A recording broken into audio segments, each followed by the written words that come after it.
大家好，这里是看的说。我们今天的话题是关于运动营养中的脂肪。脂肪对于健身和运动的人来讲，有点谈虎变色的意思。因为一谈到脂肪，大家可能就会联想到自己肚子上那些肥油。吃完了脂肪，有多少会变成肚子上的肥油呢？脂肪对你有没有好处？怎么安排摄取脂肪，还可以让你变得更瘦呢？当你了解越多，你对付身体脂肪的方法也就越多。可能最终你成功的减少了脂肪，还可能是因为你正确的食用了脂肪，也不一定哦。好，我们来开始说说脂肪。在营养学中，脂肪这个词其实是不全面的一个词，更正确的叫法应该叫做脂质，因为脂肪是脂质中的一种。脂质一共可以分为4种：甘油三酯、脂肪酸、胆固醇和磷脂。因为我们是与运动健身有关的频道，不是纯营养学频道，因此我会围绕着与运动有关的脂质给大家讲解。磷脂我不会介绍，胆固醇我会单做一期视频给大家讲解。甘油三酯和脂肪酸是我们要介绍的主要内容，毕竟在身体中储存90%以上的脂质都是甘油三酯。脂质是由碳、氢、氧元素构成的，还记得以前我们讲过碳水化合物吗？它的构成也是碳、氢、氧3个元素，只是脂质和碳水化合物中3种元素构成的结构不同。甘油三酯就是我们常说的脂肪，我们吃的食物中和身体储存的都是甘油三酯。甘油三酯是1个分子的甘油和3个分子的脂肪酸组成的。注意，在你体内，如果甘油和脂肪酸结合在一起，那就意味着你的脂肪增加了。但是如果甘油和脂肪酸分解了，那么你体内的脂肪就减少了。注意，一个人减少了体内的脂肪，就意味着脂肪酸被利用掉，而甘油会被身体再次利用或者代谢掉了。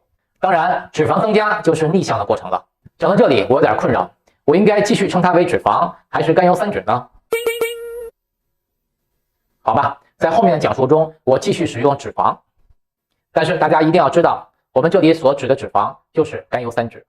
脂肪对身体的作用包括以下几个方面。脂肪是身体储存能量重要而高效的物质。还记得我讲过肌肉的能量来自于 ATP 吗？1个分子的糖分可以提供40个 ATP， 但是1个分子的甘油三酯也就是脂肪可以提供463个 ATP。 1克的脂肪有9000卡的热量，但是1克的碳水化合物只有4000卡的热量。你看，在热量方面，脂肪相当于碳水化合物热量的2倍多一点，但是提供肌肉的能量方面，脂肪相当于碳水化合物的116倍。因此，为什么给别人鼓劲儿的时候都说加油？因为脂肪可以给身体提供又轻又高效的物质。当然，我还特别查了一下，为什么是加油？有的说是给秀才的灯加油，让他们更加努力；有的说是给赛车加油；有的说是干活时候的劳动号子；还有的说是给诸葛亮的坟前加油。我的说法是来自生物能量学的研究，当然这都是题外话。所以现在大家应该都明白了，为什么我们身体爱储存脂肪？因为脂肪在提供和储存能量时的作用大于其他的物质。当然，脂肪还可以保温，保护身体器官，帮助脂溶性维生素吸收，构成身体的细胞，并促进细胞的作用，制作和促进激素分泌等等很多用处。尤其是脂肪可以构成身体细胞，并且制作和促进激素对身体的作用，这2点对于运动的人群来说非常重要。脂肪在身体内部的储存有3个位置：第一，皮下储存；第2，内脏器官储存；第3，肌肉储存。皮下储存简单讲就是你的肥肉，只要你将你的皮肤掐起来，记住要完全掐起来，那么你2指间的距离就是这个位置脂肪的厚度。皮下脂肪的多少是由你每天热量收支关系决定的，热量支出超过热量收入，你的脂肪就减少；相反，热量支出少于热量收入，你的脂肪就增加。所以要想减少皮下脂肪，你就应该管好你的热量收支问题。内脏器官脂肪的多少是你内脏器官自我代谢脂肪的能力决定的。当内脏器官代谢脂肪的能力低时，你的脂肪就会储存在内脏器官。随着年龄的增加，内脏器官代谢能力的下降，脂肪就容易储存了。当然，这也和性别有关，男性比女性更容易储存内脏器官的脂肪，所以男性患心脑血管疾病的人明显多于女性。通过正确的有氧训练，可以激活并提高内脏器官代谢脂肪的能力，但是抗阻力训练在这方面就没有优势了。肌肉内部储存脂肪的多少和皮下脂肪储存一样，也是由你每天热量收支的关系决定的。但是有一点和皮下脂肪不同，只要你的肌肉做运动，肌肉内部的脂肪就会减少，哪怕你吃的比以前多，收入的热量超过支出的热量，你肌肉内部的脂肪也会减少。因此，肌肉内部的脂肪最容易减少，只要你做运动，肌肉内部的脂肪就一定会减少。但是皮下脂肪的减少要基于你的饮食安排。脂肪的宏观问题给大家讲完了，下面我们来说一些特殊问题，也就是常见对脂肪的一些错误观念。第一个观念，脂肪容易让人发胖，因此在减脂期尽量避免摄取脂肪。因为脂肪的热量高，每克脂肪含有9000卡的热量，所以很多人都认为长胖的主要罪魁就是脂肪。其实碳水化合物才是最容易让人发胖的物质。碳水化合物被身体消化利用得快，而且充分，所以只要吃了超过需要的碳水化合物，身体就会义无反顾地将这些糖分转化为脂肪储存起来。而脂肪被身体消化得慢，所以利用的也就慢，因此储存脂肪的几率要低于碳水化合物。同时，脂肪作为7大营养素之一，是被身体需要的，尤其是对于运动和健身的人群。动物脂肪是激素分泌的重要材料，如果人体脂肪摄取的热量低于总热量的 15%， 那么睾酮的分泌就会急剧下降，不但肌肉生长变得困难，肌肉的丢失也随之开始。当减脂期尽量避免食用脂肪时，你的身体会发觉缺乏脂肪的摄入，身体将会失去健康保障。因此，你的身体对此的第一个反应就是尽量防止身体脂肪的丢失，以保证健康。你的身体可不知道你想减脂，它只知道没有脂肪是不行的，所以减脂不但会变慢，而且你的身体会抓住一切生长脂肪的机会，增加脂肪的储备。这就跟你的想法唱起了对台戏。看过我关于碳水化合物那期视频的小伙伴一定知道，碳水化合物吃多了会长胖，吃少了也会长胖。那么脂肪也是相同的道理，脂肪吃多了会长胖，脂肪吃得少同样长胖。通过这个道理，我们应该明白，减脂期应该科学或者说有技巧地安排各种食物的食用量，一味的减少摄取，不但对健康有害，减脂的速度和效果也会很差。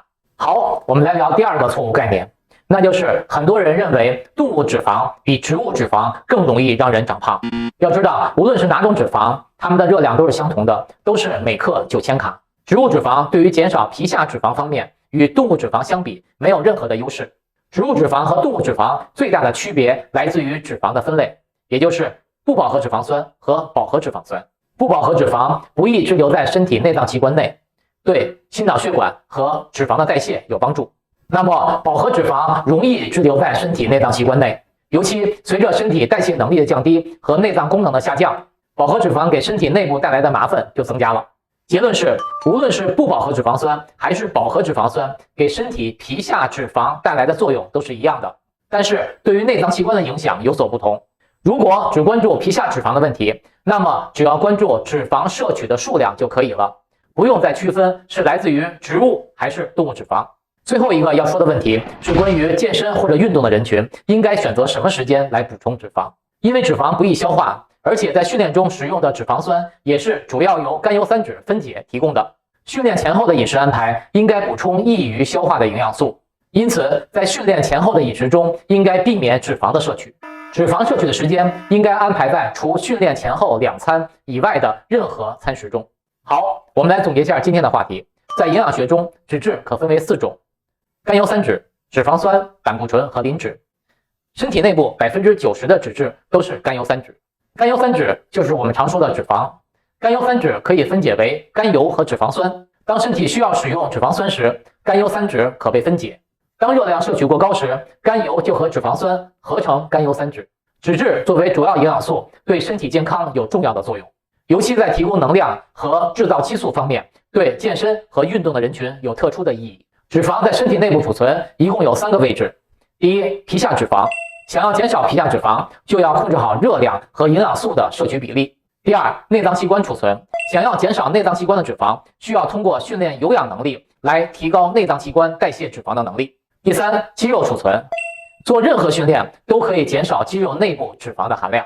摄取过多的脂肪会增加体脂的含量，但是摄取过少的脂肪同样会限制脂肪的减少。因此，脂肪最低摄取量要控制在一天总热量摄取的15%以上。最后一点，植物脂肪和动物脂肪的热量是相同的，只是植物脂肪滞留在内脏器官的几率低于动物脂肪。然而，植物脂肪制造激素的能力又低于动物脂肪，因此食用过多的植物脂肪一样会变胖。